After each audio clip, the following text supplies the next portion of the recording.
ভিডিওটি শেষ অবধি দেখার অনুরোধ রইল। অনেক দিন হয়ে গেছে, যাই বেগুন আর আলু ক্ষেতটা দেখে আসি। বেগুন, ভালো আছিস তো? মালিক, আমি তো ভালো আছি, কিন্তু এটা বুঝতে পারছি না, তুমি তো স্কুলে প্রতিদিন যাচ্ছ, কিন্তু স্কুলে পড়াশোনার জন্য যাচ্ছ না মেয়ে পড়ানোর জন্য? একদম আমার ব্যাপারে উল্টাপাল্টা কথা বলবি না, বেশি বাড়ে গেছিস না।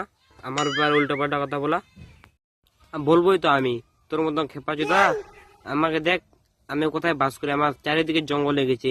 অতদিন ধরে তোকে বলছি যে আমাকে পরিষ্কার কর পরিষ্কার কর, দেখ আমার যেখানে আছে সব জঙ্গল টঙ্গল ভর্তি হয়ে গেছে। তোকে পরিষ্কার করার একটা উপায় ছিল, কিন্তু তাতে তুই মরে যেতিস। উপায় যখন ছিল তাহলে তুমি কেন পরিষ্কার করোনি? বেশি বলবি না, তোকে পরিষ্কার করবো না। তোর সাথে তোর করে লাভ নেই, বাজারে তো দাম তো হাই পাই, আর কোনো কাজেরই না তুই তো। মালিক, ওকে ছেড়ে দাও। আমাকে দেখো, আমি কত সুন্দর সাদা টকটক মুরগির পাছা থেকে বেরোই।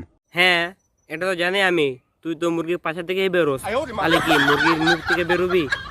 না, মানে আমি সেটা বলছি না, আমি বলছি যে বেগুন থেকে আমার দাম তো অনেক কম। 5-14, অনেক কম না? আগে ছিল 5 টাকা, এখন 8 টাকা হয়ে গেছিস। মালিক, আমি থোড়ে নিজেই দাম বেড়ে গেছি।